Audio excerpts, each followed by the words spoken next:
Well, we were over at Jay's one night and we were sat in his hot tub. We'd both loaded up on peyote and we were drinking a beer. We were butt naked. And I said, you know what, man? I said, we love beer, we love hot tubs, and we love hiking. This- But the problem is you can't hike with a hot tub, but you can hike with a beer. Why don't we write a book on it? And Jay was like, I think the peyote was really kicking at that point. And he was like, shit, man. He's like, that's a great idea.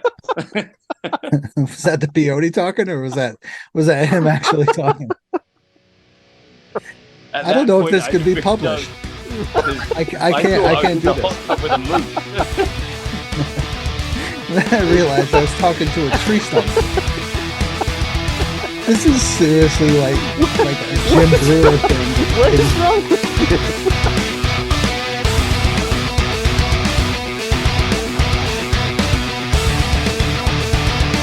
The bushwhacks were some of the worst days I've ever had in the mountains, or life, really. Whereas Panther Mountain is totally opposite. It's a mountain on top of a crater. I think the weather challenges on this incident were particularly difficult. It was really the development of New York State. Catskills were responsible.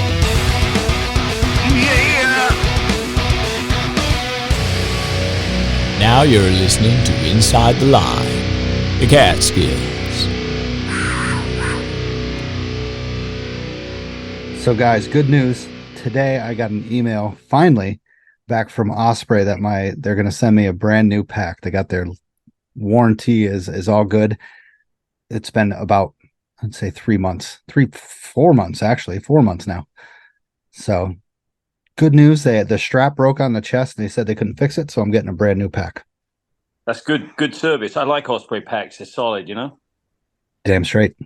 They had me a little nervous because they didn't respond. So then I was like freaking out because I'm like, did it receive it? Did they not receive it? Stuff Yeah. like that. But I got an email today. So got my Why Osprey. did my question is to you though, why did the chest strap break? Have you been working out too much or are you just carrying too much beer up the mountain? What's the score? The chest was just rippling from bench pressing? Or you just had like 20 beers in there? Oh, dude, every summit I do at least like 55 push-ups and then 85 pull-ups and stuff like that. No, not at all. It's just I'm getting fat and old. And the chest, I'm guessing, it's really, if you've ever noticed that the chest strap on an Osprey, it doesn't actually have like a connection to it. It's connected by almost like, I wouldn't say by fabric, but it looks like it's not connected. Magic. Totally. Yeah, exactly. But it's more of a theoretical connection. Yeah. My pack stays on pretty nice though, because like I do a lot of work on the biceps.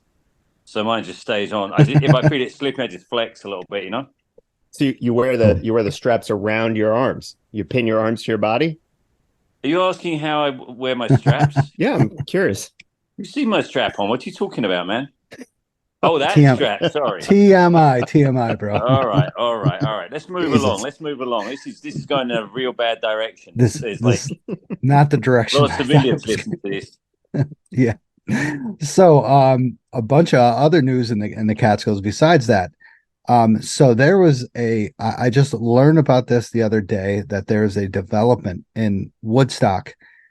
It's outside of Woodstock. Everybody thinks Woodstock, the town and stuff like that. Mm. There's a company called Woodstock National. They want to build 191 housing units and an 18-hole golf course with also a helipad.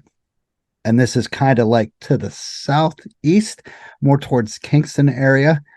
And there is a huge protest going on like about it and stuff like that. And I understand, number one, I don't know how anybody would even try to think of doing this in or near the Catskills, especially Woodstock.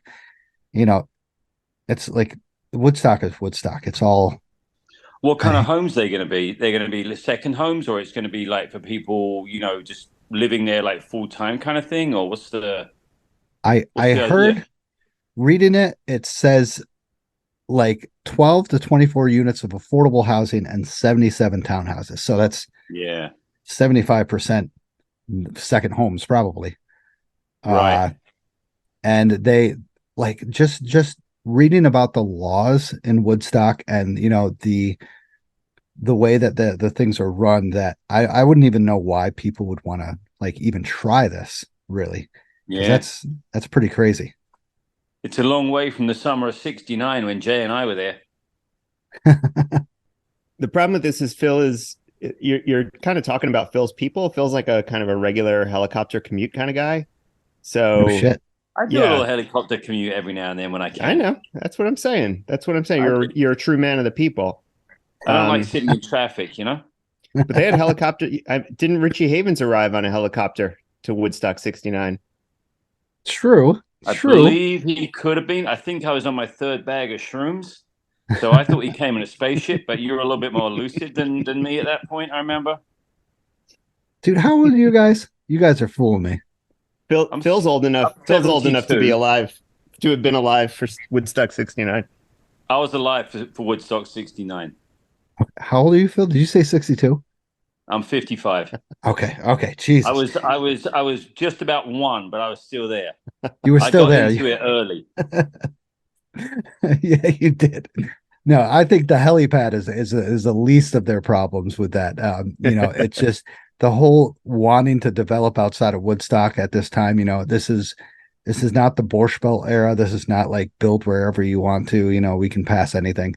This is going to take a lot of. Oh yeah, no, I can see why somebody wants to do it, but yes, the whether or not they have the ability to get it done, that's the question. Correct. If you have enough money to keep paying your lawyers, you'll get there eventually, probably. That's right. That's the problem. That is the definite and then problem. You throw in a bunch of like convenient amenities for the town, like that helipad. That's going to be useful for mountain rescue. We're going to let the guy, like this, that, and the other. It's going to be all kind of spin-offs. These guys are smart, And then Charlie will start using it to fly the big names in for Manitous, right? Get Killian. We'll bring Killian We'll bring Killian in. We'll bring Max King in by helipad. That'll be easy. Jim. Those guys, they might even show up. We can offer them a helicopter ride. If we can pay for a helicopter ride, they might come. So I'm guessing those guys are crazy runners. Yeah. Okay. So we'll get them in here by helipad in the Woodstock area probably. No, they're big. They're big on the environment, big on the carbon footprint. I don't think they do that. It'd have to be like a pedal helicopter. That's what I was going to say. A human-powered helicopter. Yeah. Right. It's got to be all green. Tired. He's pedaling away. We need Sepp Kuss. Then we'll make it. We might make it. Oh, there'll be more helicopter crashes than there are plane crashes in the Catskills. Never good. Never a good thing. Is there a helicopter crash in the Catskills anywhere? Actually, there was one. There was one. Plenty of plane wrecks. Oh yeah, definitely plenty of plane wrecks. There was one helicopter crash up on Graham Mountain. It actually crashed on the summit. And on Graham? Really? Yeah. Well, they cut the trees down even more to get the helicopter out. They charted it out by it happened in the late 80s. So they totally took everything out. So there's no remnants of it left. But there was me sad when you talk about Graham. What a summit that used to be. Wasn't that gorgeous? Climb up on that scaffolding, look out across not the scaffolding, the old metalwork and the building, look out across the Catskills, realize that you just bushwhack your ass off between double top. Yeah. Lucky to survive that in the winter. You were God. Like, I just want to get back to my car, man.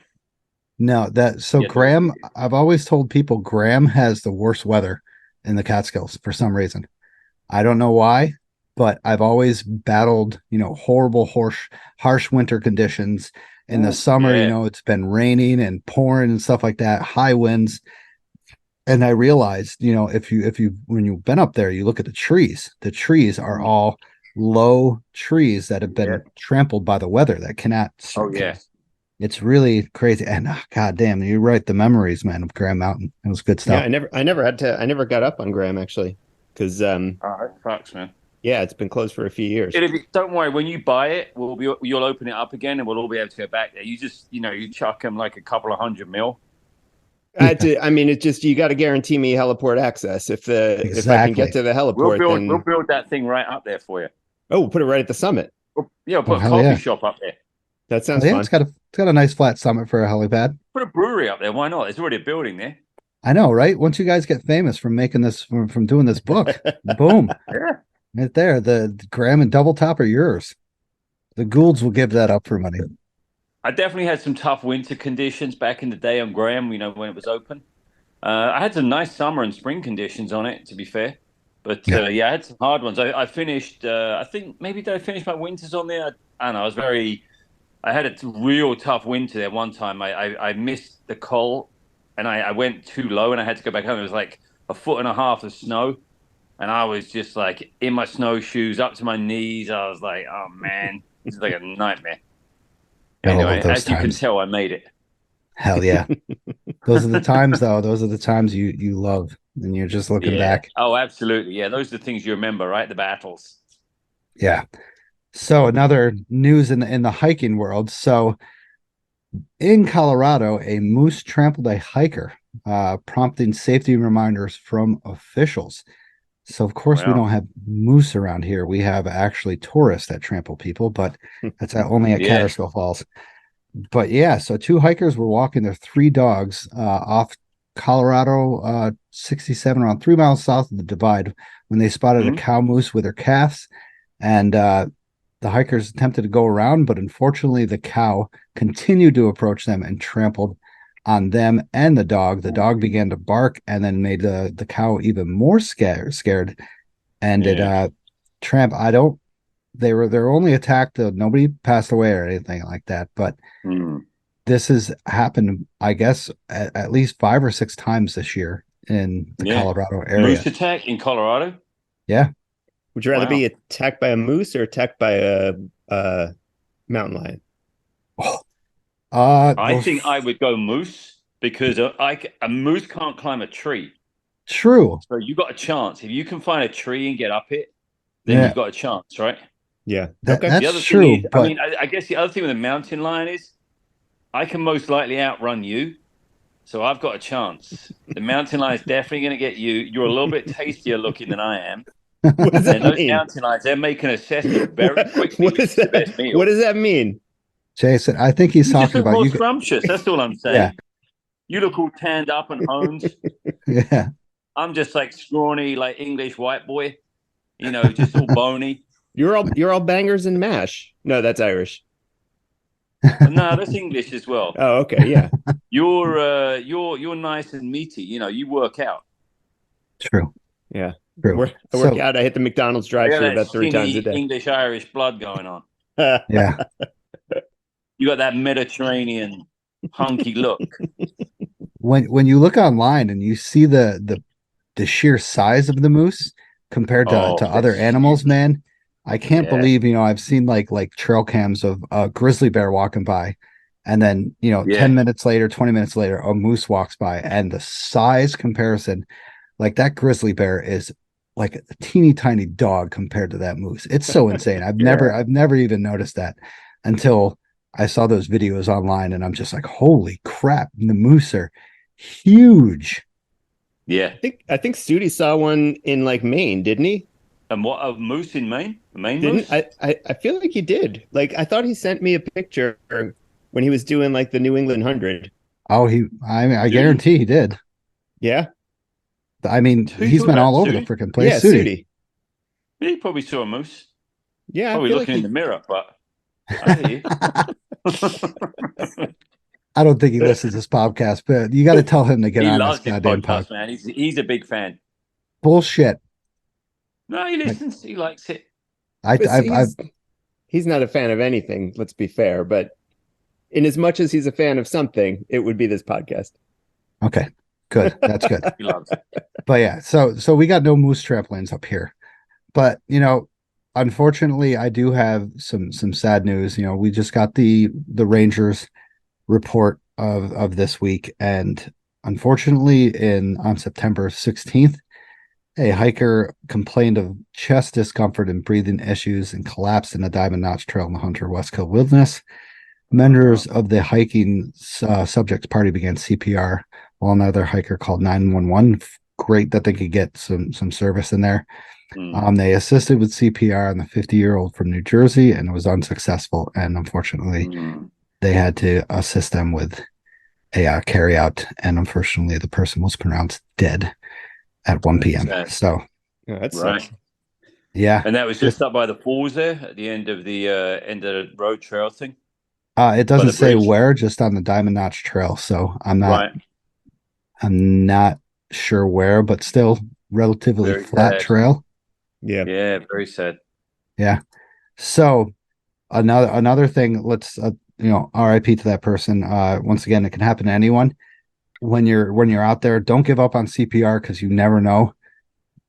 3 minutes down the road, they might be able to regain consciousness and get back into a relative state. And it's just keep trying, and you never know. So, unfortunate accident in the Catskills.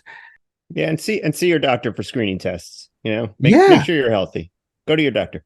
Exactly. That's once in a while, definitely see them, maybe a heart test, stuff like that, cardiovascular. Exactly. You definitely need that. I'm 40 years old. Yesterday, I suffered a back injury by just freaking standing there. I did absolutely nothing. I just They're the worst. tied up. Yeah. It was horrible. Yeah, it all falls apart after 40. No, I was out of commission for about 10 days with the back injury. I was adjusting the buckle on my Birkenstocks, and that caused a major, major back strain. That sounds like he's making a joke, but he's not. He wears Birkenstocks. No, I'm actually being very serious. I was adjusting the buckle on my Birkenstocks. So be careful. No matter what little thing you do, something very innocent like adjusting a Birkenstock buckle took me out of action for 10 days. This podcast isn't sponsored. The podcast isn't sponsored by Birkenstocks, is it? I hope. No. I hope not. I know, But he's making a lot of references. Be careful. I had my nice little hippie shoes on. I was looking to, head down to the organic store and buy some oat milk. And I was just strapping in for safety. Also, probably not a joke having and traveled with him. I mean, the thing that sucked was I didn't make it, so I was out of oat milk and I had no tofu. So I was struggling for like a day. I mean, your man bun came undone, right? Yeah. I mean, it was messy. I mean, I had to call my friends. I had to get people to rally for me. I was out of tofu and out of oat milk. I mean, people were concerned. We've traveled to races all over this country. We've seen a lot of great cities together, Phil. But the absolute first stop we make in any city is Whole Foods. He cannot go without Whole Foods. Wow. Oh, hold on. When we go to Texas, we go to liquor stores first, don't we? We go to liquor store. No, we go to Whole Foods first, and then we spend the rest of the day going to liquor stores. All right. Yeah, and then we run 100 miles. And then we run 100 miles. And then we go back to liquor stores. Dude, I like your style. That's my kind of style. And we run really fast because we're worried we're missing out on buying some bourbon in Texas. Okay, so you guys do drink liquor, so that's cool. We went on a trip to Texas once to run a 100-kilometer race called the Bandera 100K. And I went into the local liquor store and I saw they had an extensive collection of very well-priced rare bourbon. So we then proceeded to drive around every liquor store. This became the rest of the day. Until I had 20 bottles of bourbon, rare bourbon in my possession, which I then rolled up to the airport with in boxes. And the security guy was like, "Hey, man, what you got in those boxes?" I was like, "Whiskey." He was like, "Good man, let's load it up."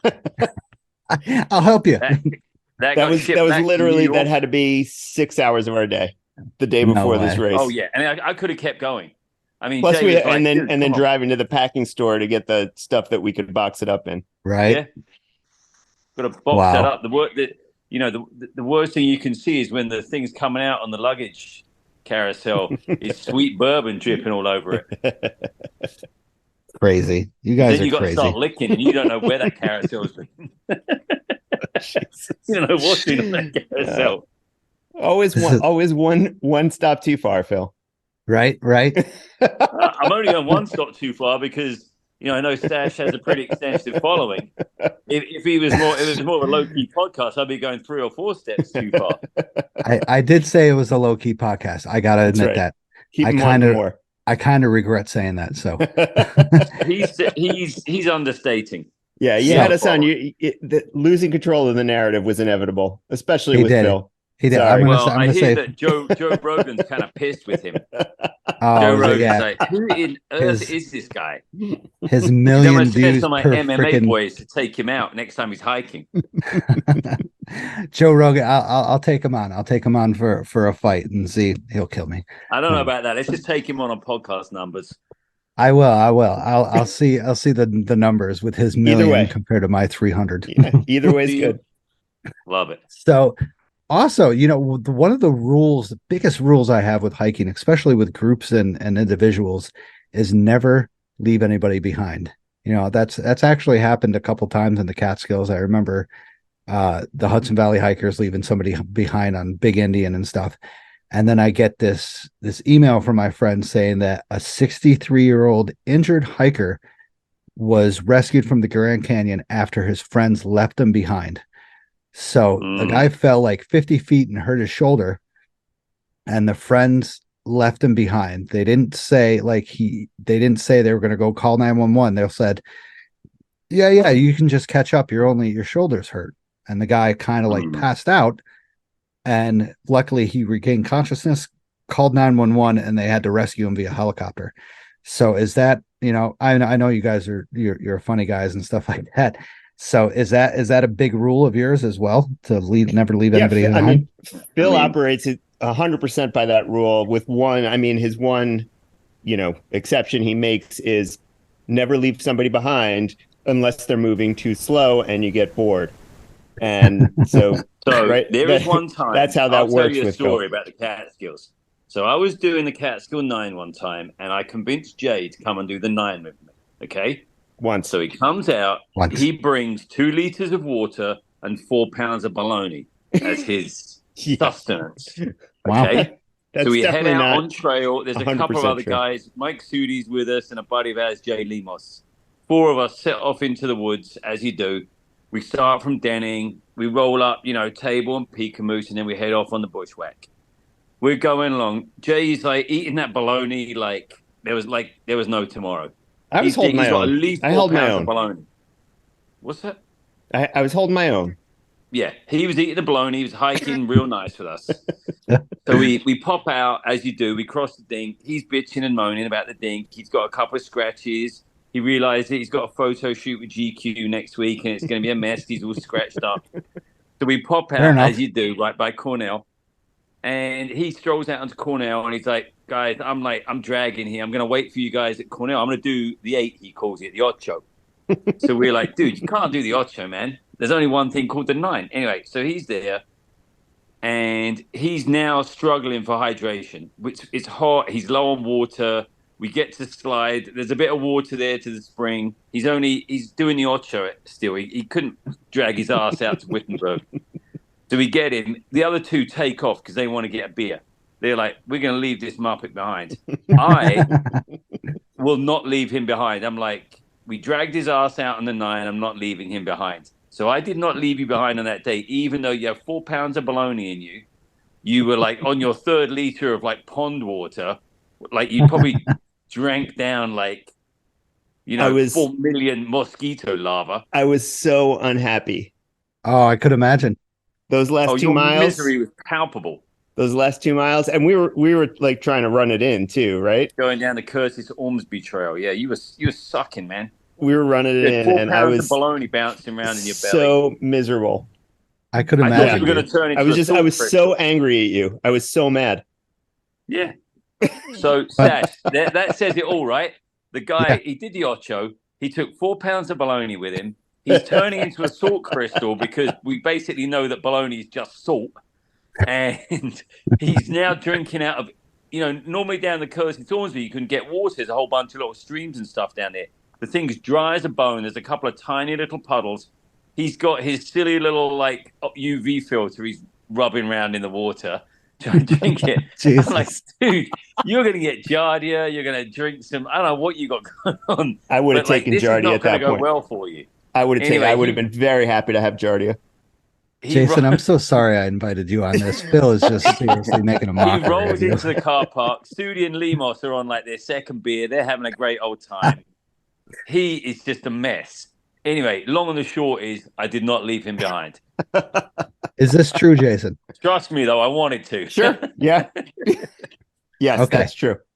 That's true. Phil, I'll give him that one. Thank you He for was being a great hiking citizen, real Phil. strong until we got to Rocky. And then I was like, uh-oh. And then he was crying like a baby going up Borsum Cap. He That's got a a tough couple of hike. scratches, realized the GQ situation was on the line. Got over to Friday. Like, he's got, like, we're cruising over the dink, easy as can be. And he's literally, I thought he was going to stop and just say, I need to get helicoptered out of here. I would have taken a helicopter out of the dink for sure. Not yet. Yeah, we don't have a helipad in Woodstock, so sorry, buddy. We'll just build it on top of Friday then. If someone's Right? not happy on the dink, they just get taken off. But Good. anyway, that's his. He did the ocho. I mean, I didn't know which way to look. I'm almost embarrassed to say he ended up doing the ocho. So Why are you embarrassed? But I was going to say, did you leave him? You went over to Wittenberg and came back. Yeah, but he stayed stationary. So you left him behind for like stationary. No. Oh no, I you didn't. You started heading towards Slide. That's right. Yes, yeah, you guys caught up to me coming down Slide. Okay. Yeah. So you left him behind. I was surprised. Yeah, he left me behind. It was fine. I was surprised you He left me covered ahead, so much technically, ground. I guess.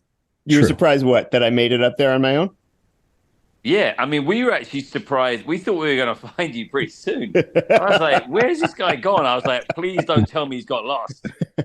Oh no. Well, yeah. He's got his UV pen. He's got a pound of bologna left.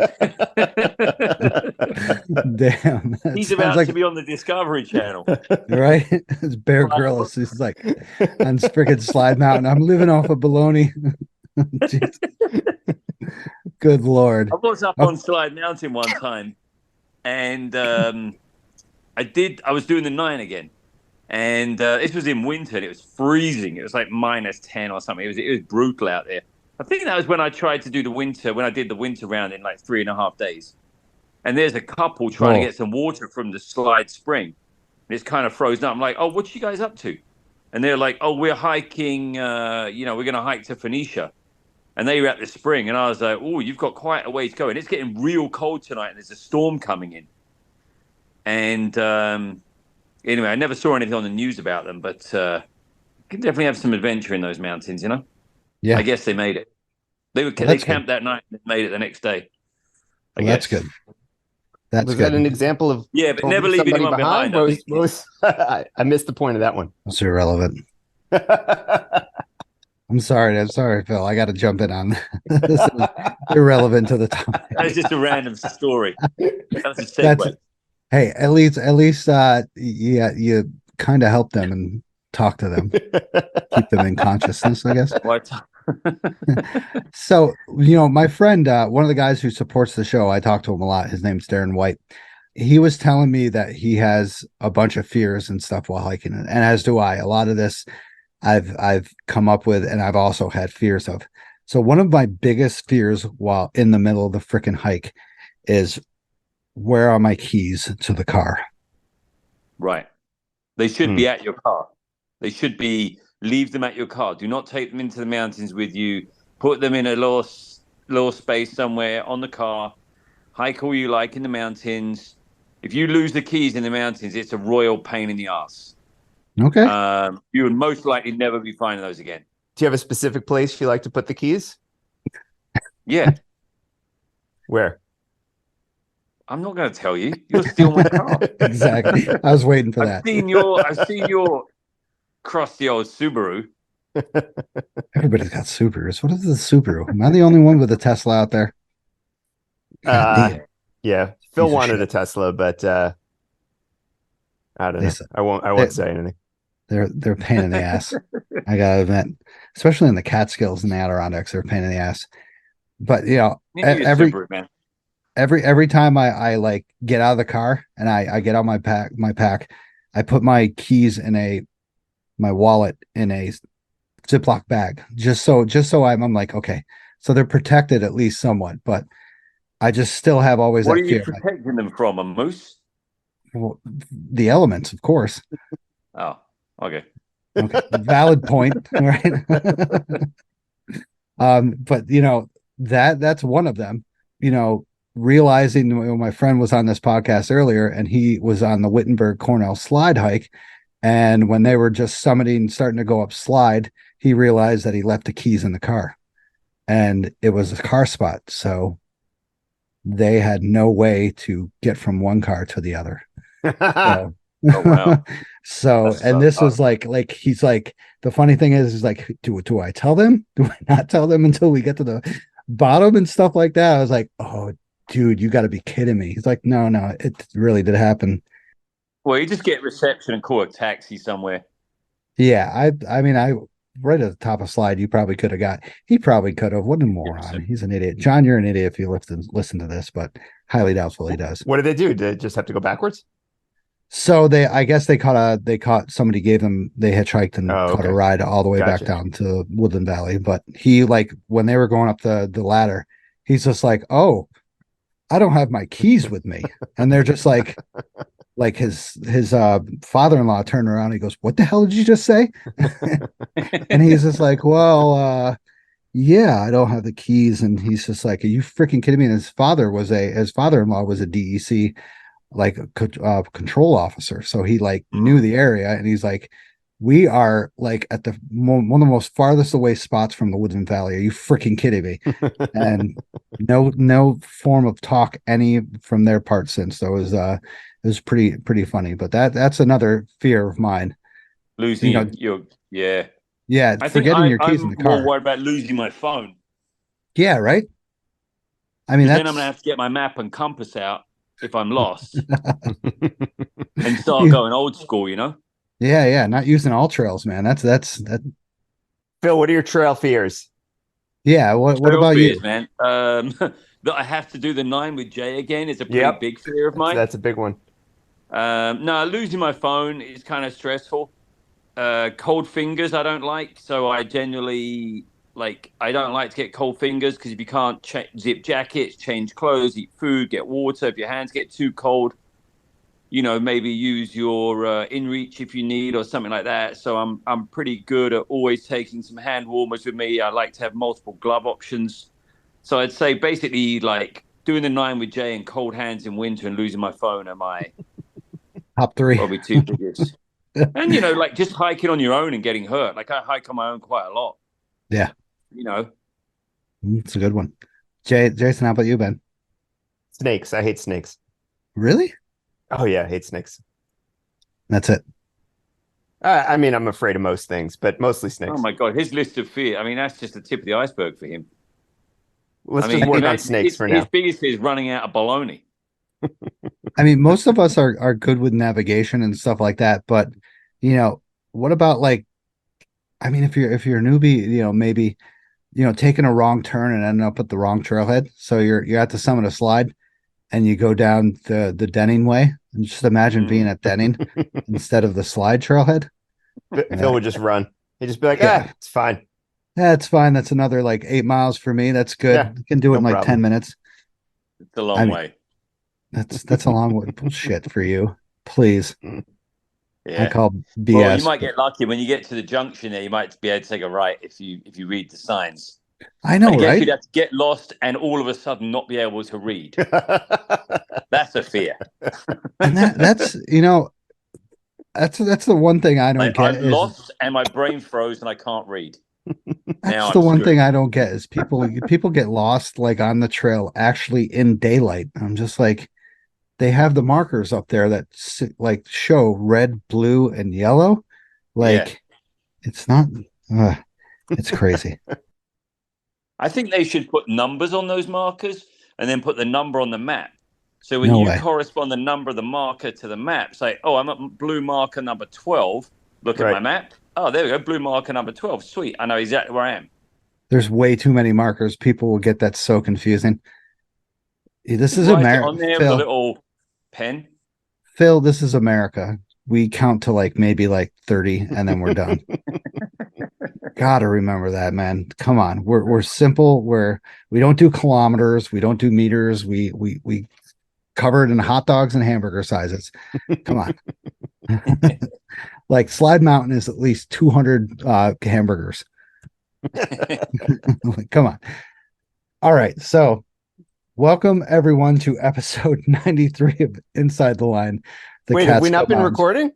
We have been. It's just the intro. That was the That's small talk. That's all the time we have today. Thanks.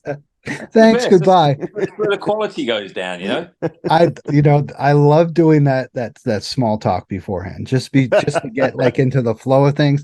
Now I know that you guys are I don't know, freaking crazy. It's my face is going to hurt after this because I'm smiling so much. So 93 of Inside the Line, the Catskill Mountains podcast. I have Phil Vondra and Jason Friedman here. Is that how you say it, Jason Friedman? Yep. Okay. So they just made a new book called Beer Hiking in New York State. My friend told me about this a couple weeks back, and I just, learned about it as well, and then just read about it. Fantastic book to talk about, definitely in the Catskills and New York State with their breweries hopping all over the place.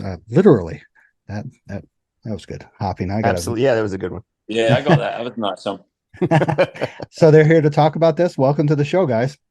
Thanks for participating in this amazing first. I don't even know. It usually says how many minutes we're recording. It hasn't said, so I don't even know how many. Does it mean we're not recording? Maybe 40. No, it's 45 minutes.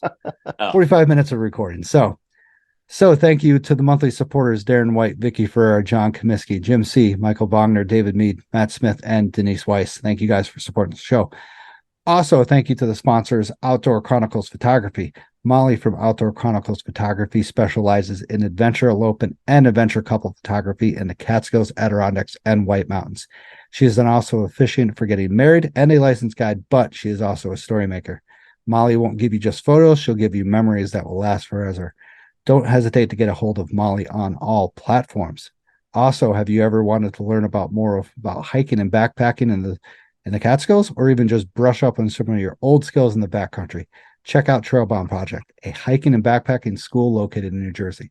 Scott and Joe from the New York Jersey Search and Rescue Team have amazing background in wilderness first aid, wilderness first responder, and the Mountain Rescue Association, and they are there to help you learn new and old skills of hiking and backpacking. They teach anything from first aid, map and compass, and many other skills that could help you and others while out on the trail. Check them out on their website and all social media platforms. So, guys, you guys drinking anything tonight? I'm on the hard kombucha tonight. I'm trying to just work on my probiotics. That's ridiculous. I hate to say that. Got to keep the system regular. Got to keep it maintained. Good call. So I just I came down to the basement to grab a beer. I have just grabbed a two-way brewing company saison, a Confusion saison. Have you guys had two-way? No. What? I've had a three-way. I was waiting for that. Freaking waiting for it. Okay. You may have think we planned that, but we didn't. It actually, I'll show you. It is two-way brewing is a real thing. That wasn't just an elaborate setup for a joke, although that would have been really good. Maybe we can work that into our next routine, Phil. No, yes. Two ways in two ways in Beacon. What when we're on Saturday Night Live? Yeah. Jesus. All right. I think we got a chance. Once word gets out of what's happening here, there's a rocket ship to the moon, Phil. Dave Chappelle's going to be all after us. Oh, I would love Dave Chappelle. I know all this stuff. Really? Please, Dave Chappelle, please, if you're listening to this, come and get a hold of me. I love Dave Chappelle. So where's that? Is that a New York brewery? Yeah, sorry. It's in Beacon. I'm just there is a non-zero but incredibly close to zero chance that Dave Chappelle is listening to this right now. But I'm white. He doesn't listen to me. That's good enough for me. Zero is good enough. If that off chance of Dave Chappelle listens to this, Dave, I can quote you on anything and everything that you've ever done. So it sounds like psycho, but God, I love your stuff. It's so true. On the off chance that Scarlett Johansson is listening, would you like to go out with me? Is she single? Nice. There's no chance she's listening. Zero chance. And even less chance she go out with you. No, 300 listeners per episode. So, there's a slight chance, very slight chance. There's a chance, yeah. So you're saying there's a chance. Sorry, it's in Beacon. It's very good. It did not, we don't have it in the book, but that's only because we ran out of room. So maybe the next edition. Volume Yeah. two. Dude, there could be so many volumes. I'm so excited for this. Yeah. It's going to be like Encyclopedia Britannica in the end. Right? 80 volumes. We're going to call them tomes eventually. I like that. I don't. Sounds good. Is that some English term? That's some English shit. Tome? A tome is like like a old book of knowledge. Yeah, we don't have that here in America. O-M-E. What are you talking about? No. Come on. I guess I'm a Brit. We did invent books. And you know that's for real. God. We did actually invent books. This is the best episode ever. Jesus. This is going to be explicit so much. Jesus. So, what have you guys hiked previously? What was your last hike that you did? Me, I did Drybrook and Millbrook Ridge Nice. last weekend. Nice. That's an awesome Went out there hike. into the far western Cats, back and beyond. The last hike I did, I think, was, we swept the escarpment. That was the last time I was in the Cats. That was about a month ago. Nice. Yeah. Both beautiful spots, though. Drybrook Ridge and the escarpment, man. There's both of those places. Escarpment is, of course, more popular, and then Drybrook Ridge is secluded as heck. Once you get beyond, of course, the Balsam Lake area and stuff like that. Yeah. Secluded as heck. Even at the escarpment, you go past beyond Stopple Point to Blackhead. That area right there is one of the most, I don't know how to say it, like treacherous areas in the Catskills, because you come up on an Arizona mountain, that amazing bald spot that created by glaciers, and then you're coming up on Camp Steele right up there. Everybody stops at the summit, takes the left right over to the Batavia Kill lean-to area, but they never go to Camp Steele. So fantastic spot. Good hikes with good weather for both of you. Amazing. Great weather. Cool. Right. Yeah. So my the escarpment was amazing. And then my Drybrook and Millbrook was amazing as well. Really nice, beautiful conditions. Just cooled down, Nice temperatures. Got rid of that crazy summer we had of just like rain and humidity and heat.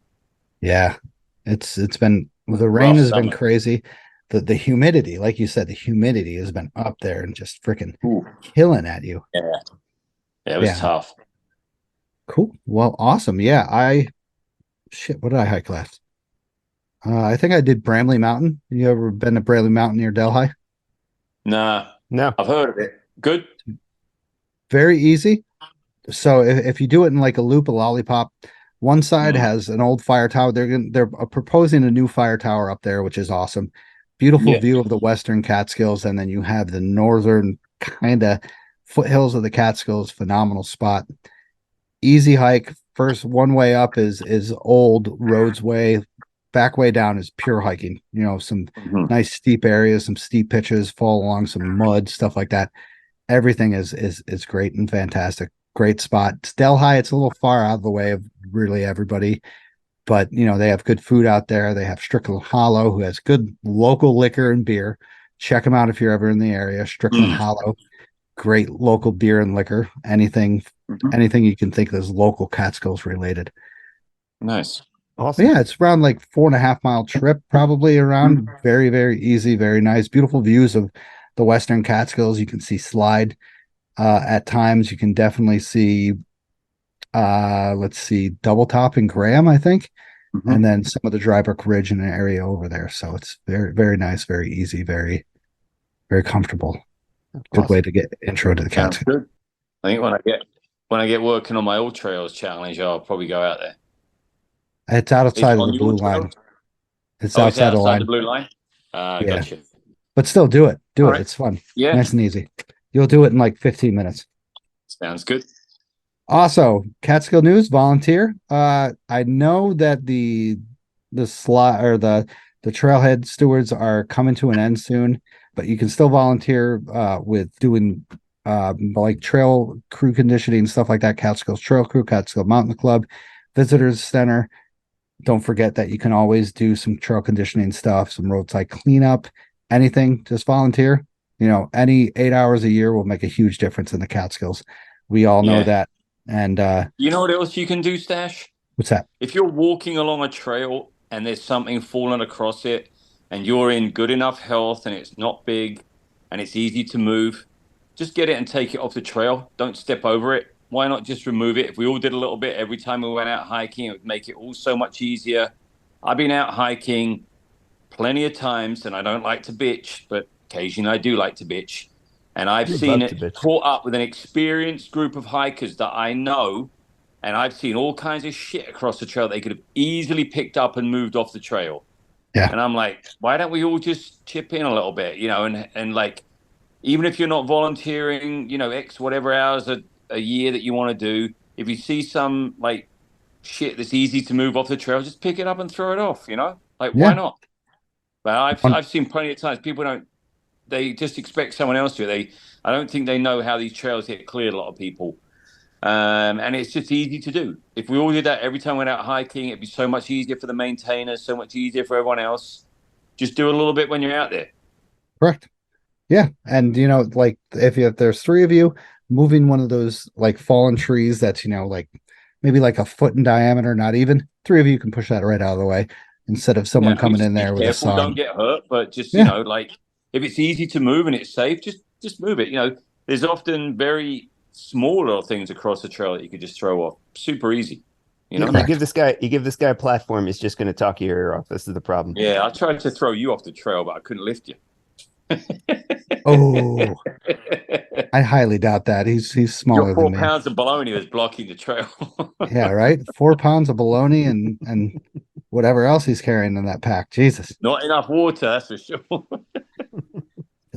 Agreed. Anyway, so if you need some stickers, let me know, or also get them at Camp Catskill in Tannersville. All right, so let's flip on to the last part of the sponsors, and then we'll get on to the main part of the show. So is it time for some new gear hiking the Catskills? Say no more. Camp Catskill in Tannersville has all your hiking needs: footwear, socks, moisture wicking shirts, freeze-dried meals, Catskill merchandise, and more. They have all the essentials for your hiking needs. Located in Tannersville and online, check out Camp Catskills. And if you want free stickers, stop here. Also, Ryan from Camp Catskill also said, if you use the code word ITL 15 September till the end of September, you can get 15% off more in the store. You can use it online or at the store. So ITL 15 SEPT. Use it online or at the store. You can get 15% off. Oh, so if you're also ready to hit the trails, make sure you take the scenic route. Scenic Route Guiding is here to help you with your goals, big or small, like Marcy or Slide or Loan to the Stewards. Check out Scenic Route Guiding and Gear Rentals on Instagram and Facebook for more information. Also, if you mention the podcast, you can get 10% off. Use the code Mountain Lion. Check out Another Summit, a nonprofit program that leads outdoor adventures activities for veterans and first responders for free. Walking, hiking, backpacking, and paddling trips, and many others. Check out anothersummit.org for more information and dates on future events. All right, so we're done with the sponsors, guys. So let's get on to the guest of the night. Let's go. Phil Vondra and Jason Friedman of the new book, Beer Hiking in New York. Welcome to the show, guys. Thanks, man. Thanks a lot, man. It's good to be here. Psyched. It's my second time on the show. I feel like a veteran. Yeah, right. I was gonna say, Phil, it's your second time, but Jason's more the star here because why don't you let him host the show, Phil? Because he would. Yeah, right. Okay. I'm just all right. Thanks. God, you guys are like back and forth on each other. Jesus. Is this how it was? That'll be a question later on. All right. Let's save that. So, Jason, I have Phil on here for the first thing, but I'm going to go with Jason now. Jason, how about a little background about yourself, sir?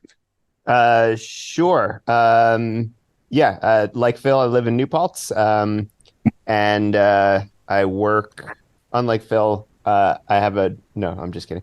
No, I'm a physician at Northern Dutchess Hospital in the emergency department, and I do some sports medicine and exercise physiology work as well, and coach running and do a little bit of running and hiking on my for myself, I guess.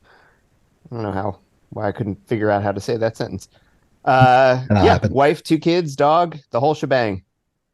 Hell yeah. So Phil, how about you, sir?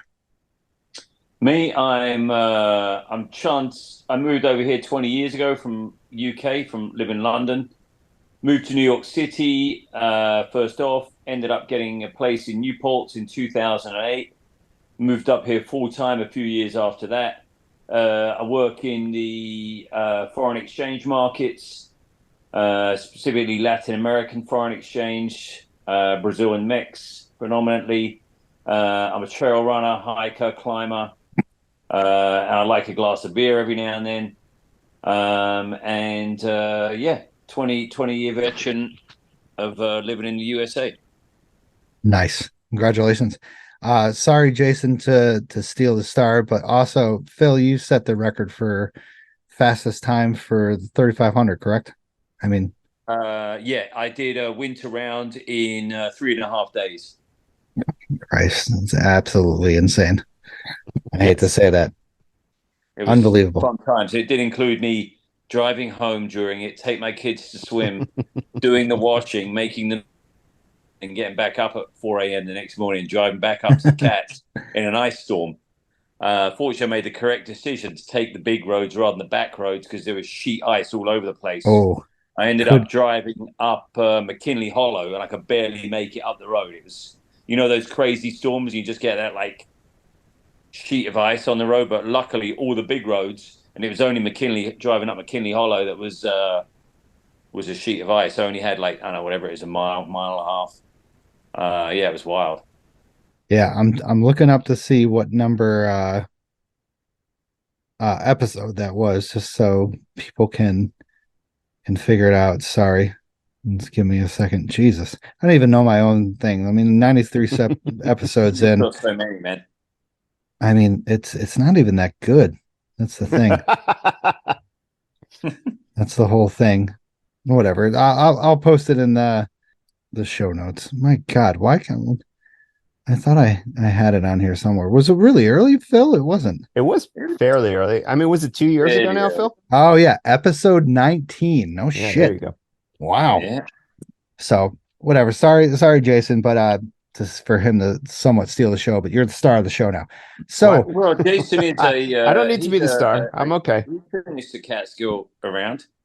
so what You about done a your winter hiking? round, Jay, or no? No, you've done Yes, a I winter finished. round. Yes, I've done them all. Thank you. Yeah. Yeah. So I mean, to be honest, I haven't even finished my winter round. Oh, I haven't finished my winter round. No. Yeah, I don't really like I hike exclusively during the winter, but I just don't have the desire to complete another round of something. The list is not on my mind. Yeah. It's just having a good time. Yeah. So Okay. what about your hiking background, Jason? Have you done anything besides the Catskills and stuff?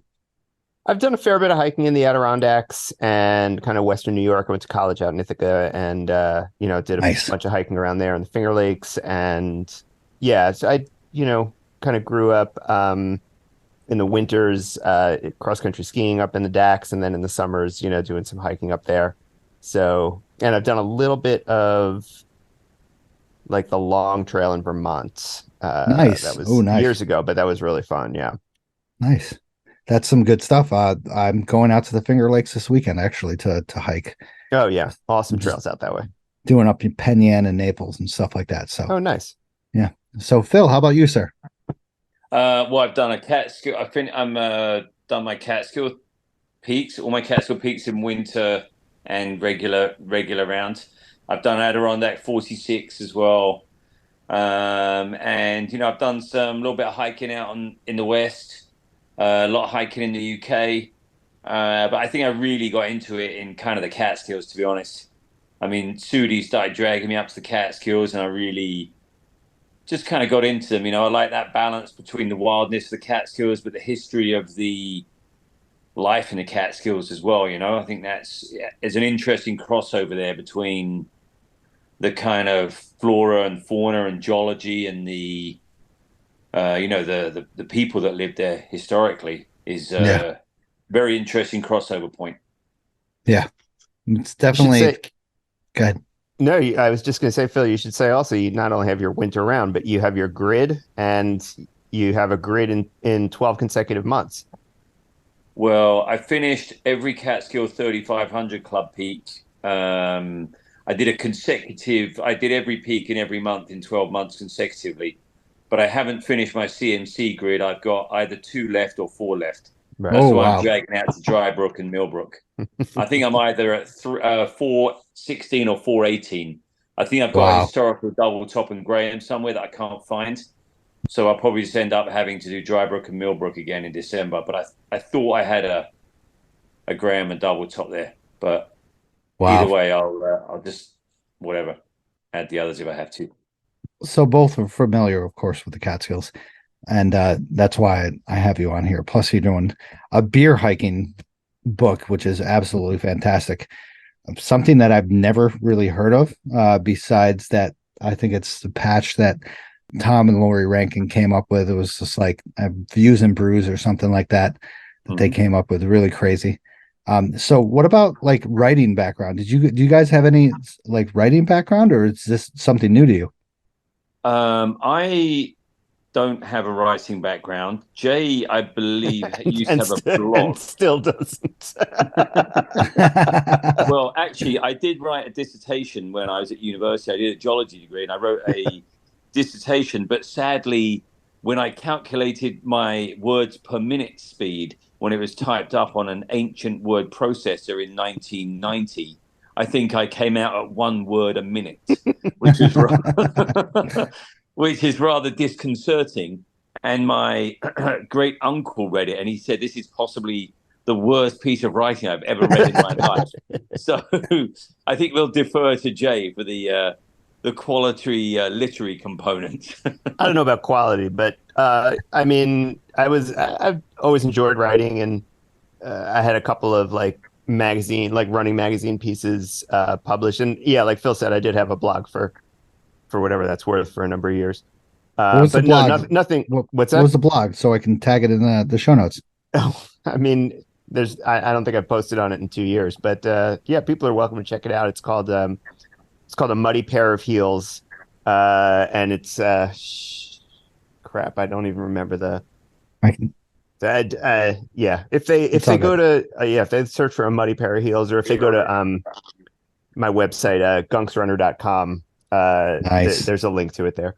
So yeah. So but no, nothing. No book experience or travel writing or anything like that. Nothing similar to this. I did write a little piece for the Canister magazine actually once. I remember that. That's, Yes. I guess my claim to fame. Right there. Stretch it out right there. Yeah. You did write one guest post on my blog, which was that was one of the more psychedelic but enjoyable posts that we had up there. Yeah. All There right. you go. Well, I'll take that as a win. Right. So what inspired you guys to write a book? Like what kind of forces came together to be like, hey, let's write a book about hiking and beer? Well, we were over at Jay's one night and we were sat in his hot tub. We both loaded up on peyote and we were drinking a beer. We were butt naked. And I said, you know what, man? I said, we love beer, we love hot tubs, and we love hiking. But the problem is you can't hike with a hot tub, but you can hike with a beer. Why don't we write a book on it?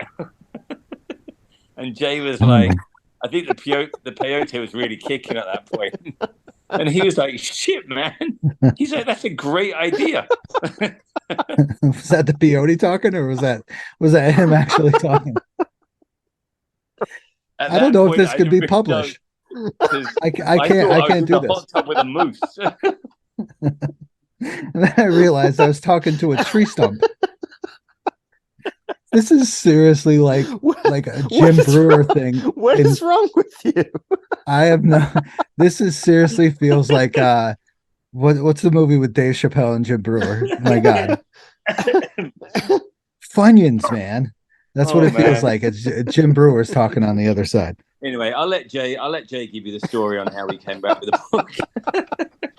My version's a little embellished, shall we say? Blurred. Okay. Yeah. Ooh, take a breath. The book wasn't. Walk it off. the book wasn't like completely. Well, I'm not gonna say it wasn't our idea, but like we didn't come up with the idea. There's I the already told you the Brits invented books. I'm not saying, but I'm not claiming we came up with the idea for books. Oh, right. Sorry. Oh god. So no, the publisher Helvetique, which is the publisher, they have several beer hiking books, and they actually recently published a wine hiking book, and Oh wow. I think there's a whiskey hiking book. There's a few different ones for different areas of the country, and there's a few in Europe because it's a European publisher. So no, so I had actually known about it, and I knew the guy who was supposedly working on Beer Hiking California, which never actually happened. But he basically, I was like, that's a cool idea, and there should be one for New York. So he gave me the publisher's email, and I emailed the publisher, and it was surprisingly easy to get in touch with, like, Oh, wow. the head of this company, who was basically just like, yeah, we'd love to have a New York book, and really didn't vet us at all. He was basically just like, yeah, okay, some doofuses are agreeing to write a New York book. We'll do that. That's fine. I mean, you first approached him with the idea of peyote hike. Peyote hike. You approached him, Phil. That's he that's wasn't the so next keen one. on that. That's the next one And he I will wants to say, do. the guy who was going to write Beer Hike California, he went sober halfway through the book. Yeah, right? he quit drinking. That's why it didn't Yes. happen. Right. Yeah. All right. Oh, poor guy. I don't even think he was a problem drinker. I think he was just like, I don't want to drink anymore. And it was Yeah. just like, He all went right. California Like sober, right? yeah, it was California sober. So it's just a weird guy to write a book. So Yeah. Interesting. So, like, both of you are experienced hikers. So, how did the beer get brought into this hiking? I'm guessing it's hiking, then stop at a brewery, stuff like that. Is that the general purpose of the book? Yeah, I mean, so the idea of the book is that we pair a hike with a brewery. Nice. So, we kind of searched around the state, looking at where the great hiking areas, where the great breweries, and there's over 450 breweries, I think, in New York State. Wow. Is that the correct number? 450? It's yeah, around something there. like that. Something like that. Wow. Around 450. So, there's a lot of breweries, and obviously there's a lot of great hiking. We really have a great varied terrain in the state. So it was, I'd say, easy to piece together because we had a great volume of hiking and of breweries, but difficult because, there are so many good breweries and so many good hikes. So we had to kind of figure out, what would be good for the, I guess, the first kind of edition, Yeah, But, and it's that was in a lot some of fun. ways, yeah, like it was hard to pare down because like we knew there were areas that we wanted to go to, and there were either like a lot of hikes to choose from or a lot of breweries to choose from, and kind of felt bad leaving stuff out sometimes. But and then there were a couple areas too where it was like we know we wanted to do a hike there, but we couldn't find a good brewery, or vice versa. There was like a brewery we wanted to visit and couldn't find a good hike. So, but yeah, it was yeah, basically just the idea was, beer and hiking go well together, and let's pair up some hikes with nearby breweries that, either, are linked to the area, like the local community, or, just kind of give a sense of the kind of area you're hiking in, and turning people on who might be familiar with those breweries to things that they can do near them, So Yeah. So it's a vice versa kind of thing. Yeah. Someone could visit the brewery and be like, oh, before this, we could do the hike. Or, someone's like, oh, shit, we could go here for a hike and then stop here for the brewery. Exactly. So everything in the Awesome. book, the brewery is in I think almost every case, the brewery is less than 10 miles from the trailhead. Nice. And I think there's only two in the books where it's like, 11 or 12 miles away, but for the most part, they're really nearby. Nice. So And I almost can, all of them have food as well, so you can get something to eat. And if they don't, they generally have like a nearby place that will maybe deliver food. Right. yeah, that's my biggest thing with breweries. I love Westkill. Well, I used to love Westkill, but when I started hiking there, they just served beer and they had pretzels. And, I'm not a big beer fan. So I would go there and I'd just be like, you guys got like burgers or something? And it'd be like, no, we got pretzels. No, they And do then- now. They have good burgers now. They Yeah. have good food, and that's the thing. I think people are like the breweries are developing is that we need food with beer, of course.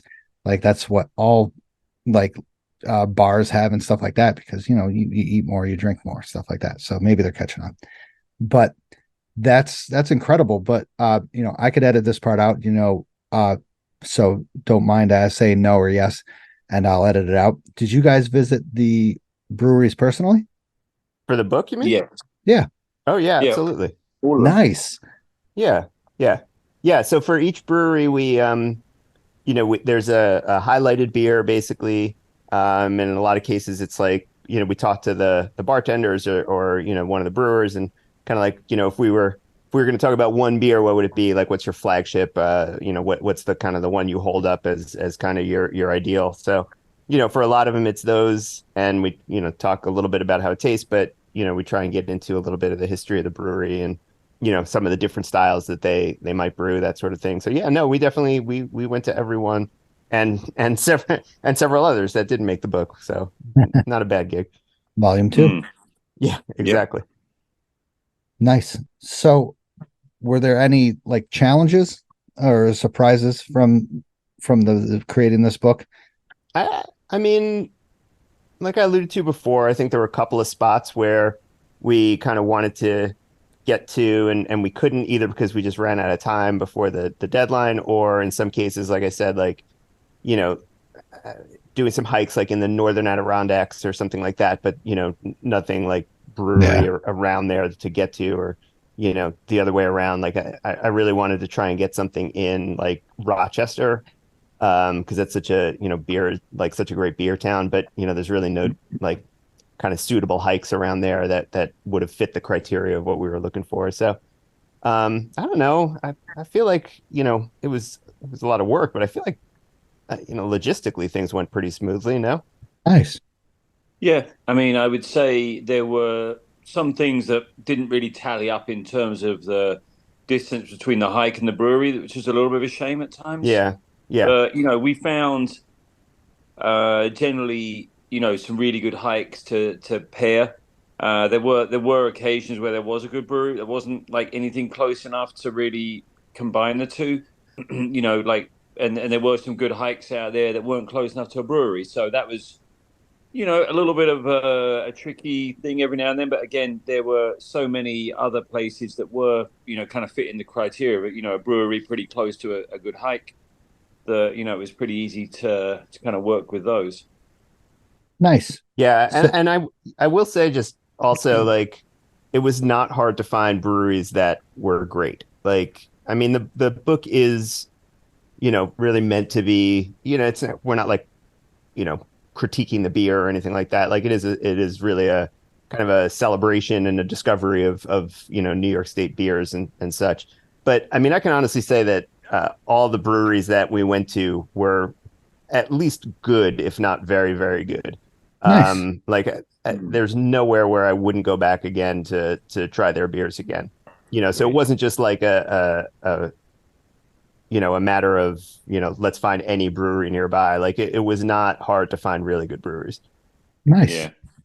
And I know I gotta admit that probably is really tough to pinpoint certain spots and certain breweries and then go and investigate and stuff like that. So and you guys have this all over New York State, correct? Yeah.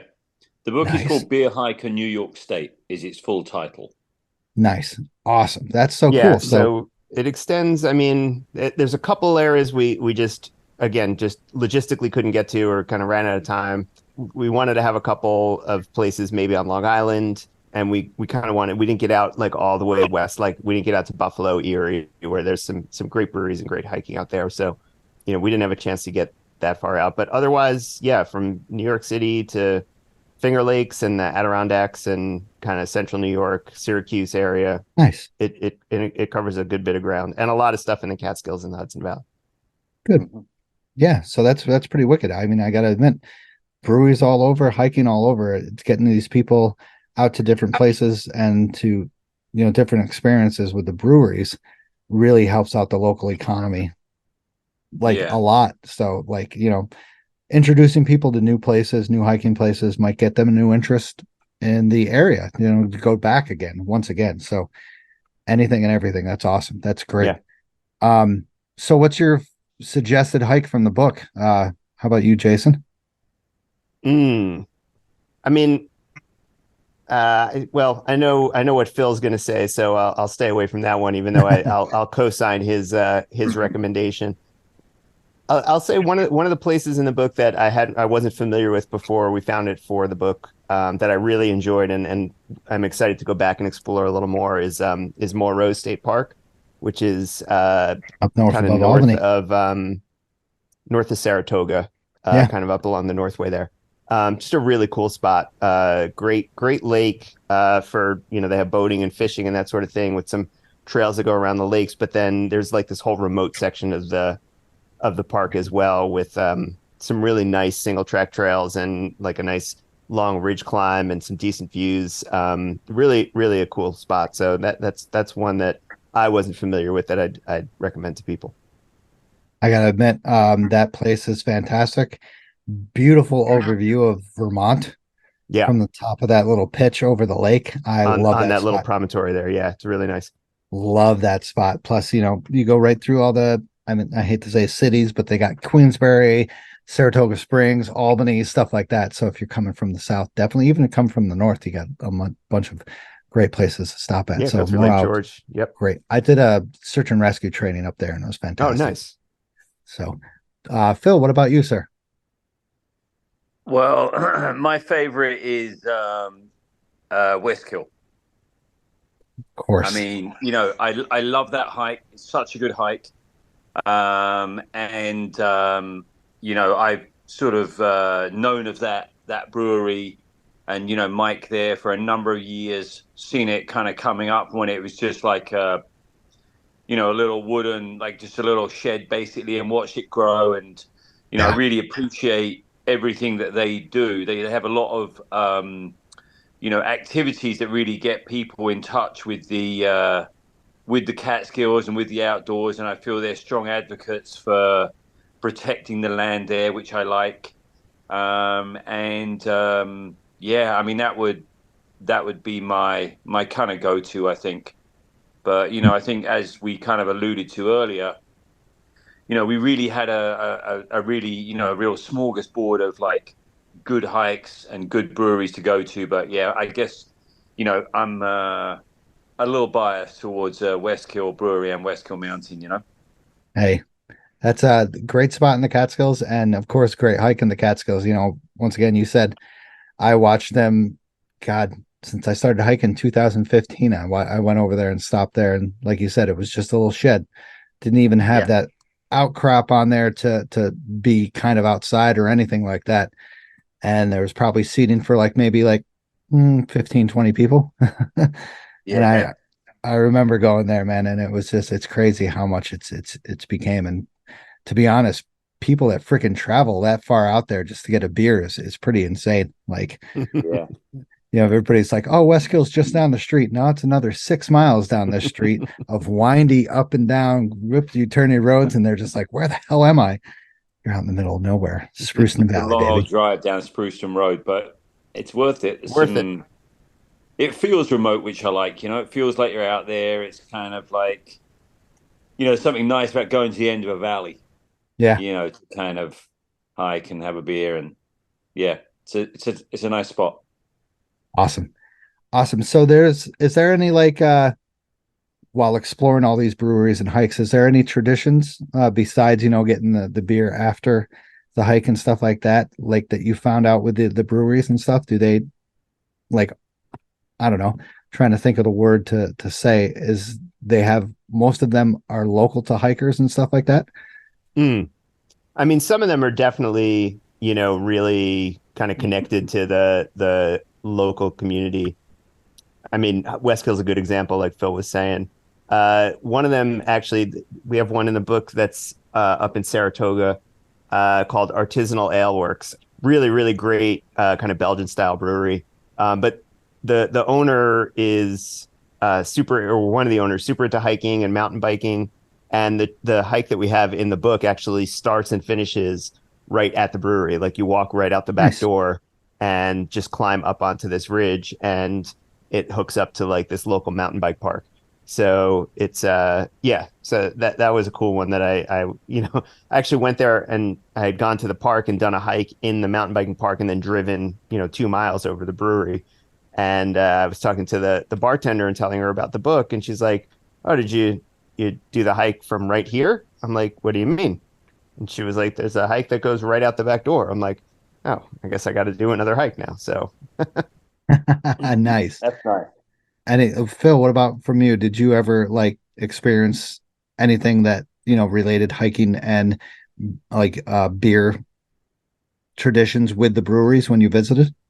Not really. I think it was really Jay on that one there, but not. I wouldn't say really any kind of traditions or whatever. Okay, cool. I mean, what about like one of the places I like figured out that actually has a lot of breweries, but also of course wineries and stuff is the Finger Lakes. Hmm. What'd you guys think of the Finger Lakes area with the breweries and the hiking?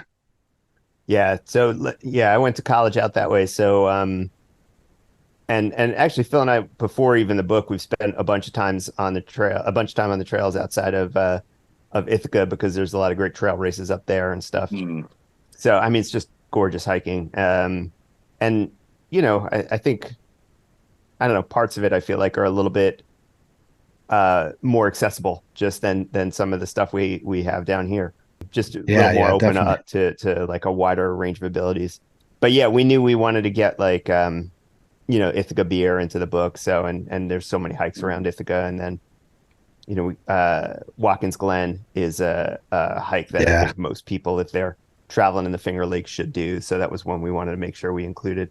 Yeah, the Finger Lakes are awesome. I mean, you could do like certainly could do a wine hiking book, just for the Yeah. Finger Lakes.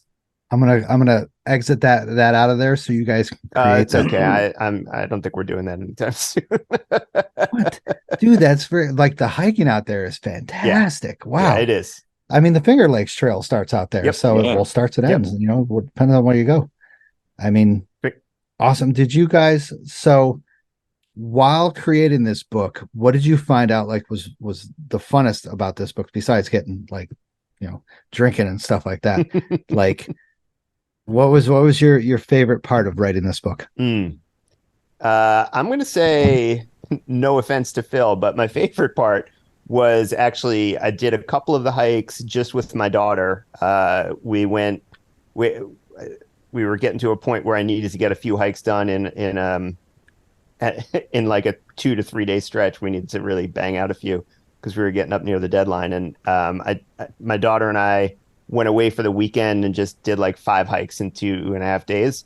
And that was, and hit the breweries as well. And that was, not that I don't love spending time with Phil, but just getting to connect with my kid that way No offense. for the weekend was a fond memory. Nice. I mean that connection, you have some time. How old is your daughter? Don't mind me asking. So yeah, two daughters. One of them is 15, and the one who I went away with for this was 17. Nice. And yeah, she's in college now. So that was like like kind of a last minute trip I got with her before she went away. So that was cool. Nice. Awesome bonding Yeah. right there, especially. So Yeah, absolutely. cool. Memories. What about you, Phil? I mean, one of the things that I really liked was finding out about the history of some of the areas. Like I didn't really know too much. I mean, there's like some, like Saratoga, for example. I didn't really know about the mineral waters there. I didn't know anything about that. And then there was one hike Yeah. where Jay actually did this one, and there was like this really deep like pool there, Green Lake. Is that what it was called, Jay? Oh yeah, Green Lakes Oh, yeah. outside of Syracuse. And it's Yeah. just like like this really interesting geological like phenomenon. And then, just like some of the other ones that we did, just finding out about, like the old structures that were there, or, ice caves, and, just, these things that are kind of on your doorstep that you're just like, it's just a hike. There's nothing going Yeah. on there. And then you go there and you're like, oh, there's actually some interesting history to this area. Yeah, I absolutely. think so. Rather than just like, rolling along the trails and, looking at the plants and the animals and the views, there's actually, a lot of stuff kind of went on there historically. And that was kind of across the board on a lot of these hikes. I thought that was pretty interesting. Yeah, it definitely forced us to kind of dig a little bit more into the history of, what made what made not just the hikes, but like just the areas in general, Yeah. special. And that was cool to learn a lot of that stuff. Yeah. Right? Like for a lot of them, I think about like the Nyack Beach Yeah. one and Yeah. like the one in Catskill where, just learning about like the famous Hudson Valley painters and the estates that we were hiking on there. Yeah, just some really cool stuff. Yeah, you're definitely right with the history and stuff. And also, once again, bringing people outside of their comfort zone, bringing them away from the Adirondacks, the Catskills, stuff like that, bringing them into Saratoga, where they're like, Saratoga Springs, Albany area, where they're like, hey, there's no hiking out here. Oh, there's plenty of hiking. Yeah. There's definitely plenty of hiking. Absolutely. There's gorges almost all over the place. You got a bunch of places up in Albany that you can hike, the Pitch Pines area, the Narrows area, Finger Lakes, a lot of these places, these people need to, not to say to get away from the Adirondacks and the Catskills, but the Finger Lakes has amazing stuff all along the Hudson area up north between the Adirondacks and the Catskills. Yeah, absolutely. Massive amount of hikings, and plus you got breweries all over the place right around John Boyd Thatcher State Park. Ithaca has, everywhere. I've never been in Ithaca and not hiked up in Ithaca because there's just, well, they're saying Ithaca is gorgeous because it's just so massive, full of gorgeous, and I love that spot. But I hope people realize, they purchase this book, they realize how much more to New York State there is than just the Adirondacks or the Catskills. Yeah. So mostly it's the Adirondacks. Everybody just talks about the Adirondacks, but God, New York State is full of amazing stuff that a lot of people don't know about because they just don't want to explore that far. And it's worth it. It's definitely is worth it. Yeah. Yeah, absolutely. Yeah. So awesome. So where can we purchase this book, guys? Yeah, that you could get it wherever fine books are sold, I guess. It's hopefully in your local bookstore. We're working on getting it into all the kind of, independent bookstores that we know of, at least around here in the Hudson Valley. But it's on, Amazon.com and BarnesandNoble.com and all that other stuff. Actually, if you go to Bookshop, I think it's called bookshop.org, which is kind of just like, an online book retailer, but they give a portion. You could put in where either your favorite local bookstore or where you're purchasing from, and they give a portion of the sales to like a local independent bookstore. So if you're gonna do it online, that's a great place to go. Nice. Get it into local areas. Hopefully some people will listen to this and get it in their local shop. Maybe absolutely influence get to Camp Catskill. Maybe they'll put it in their store. That'd be cool. Yeah. All right. So one last question. Did you guys have a great time doing this? And would you do it again? I had a great time. I loved it. And I think we're going to need to let this one settle. And then I think I would probably say midway through next year, we will start putting keyboard to spreadsheet and planning volume number 2. Yeah. I had fun. It was a lot of work. As the publisher said, nobody gets finished writing a book and says, "Oh, that was easier than I expected it to be." Right. That's definitely not the case. But no, I mean, look, you're hiking and you're tasting beers at various breweries. There's no way it's not going to be a good time. And like we said, there's 450 breweries in New York State. There's only room for 33 of them in this book. So nice. Wow. I would do a volume 2 for sure. Nice. Wicked. I can't wait.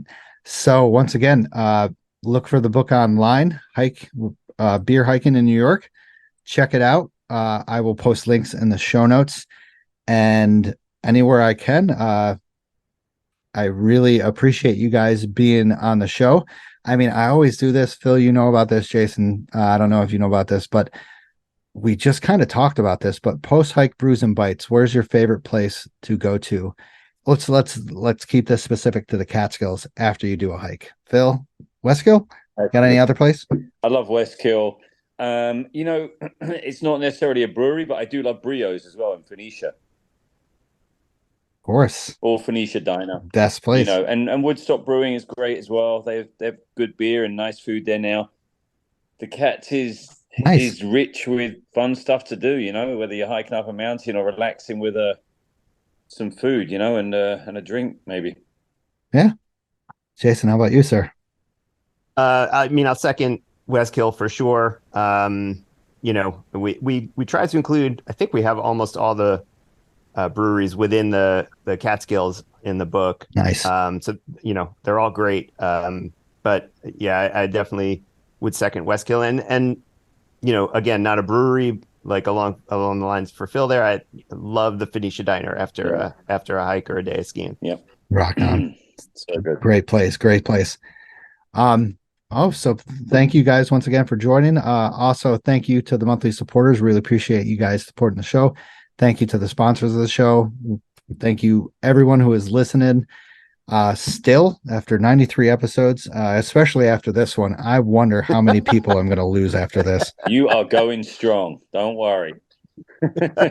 I don't know, man. I don't know. This was a fun one on my end. This is my Definitely kind of talk fun. because this is freeloading kind of stuff. This is who I am really. But like, I really hope some people are just like, wow, this guy's inappropriate. No, it's not. This is what it's about. Unless that was said by some people. Phil will pay you $5 for every lost subscriber. Deal. Shake. That'll work. Once again, thank you guys for joining the show. Hopefully success happens with your new book. I can't wait to get it. And I can't wait to read on about it. Even though I'm not a beer guy, I just want to read about the hikes and the experiences that you guys had on this, because both of you are well experienced hikers in the Catskills and in and around the New York State. So can't wait. Awesome. Thanks. All right. Have a good night, guys. Good night. See ya. Hey guys, I just want to thank you for listening to the show. If you enjoyed the show, subscribe and throw down a smooth review on Spotify, Apple Podcasts, or any podcast platform that you use. You can also check daily updates of the podcast, hikes, hiking memes, and local news on Facebook, Instagram, Twitter, and the official website of the show. Remember this, you just keep on living, man. LIVIN. Wicked.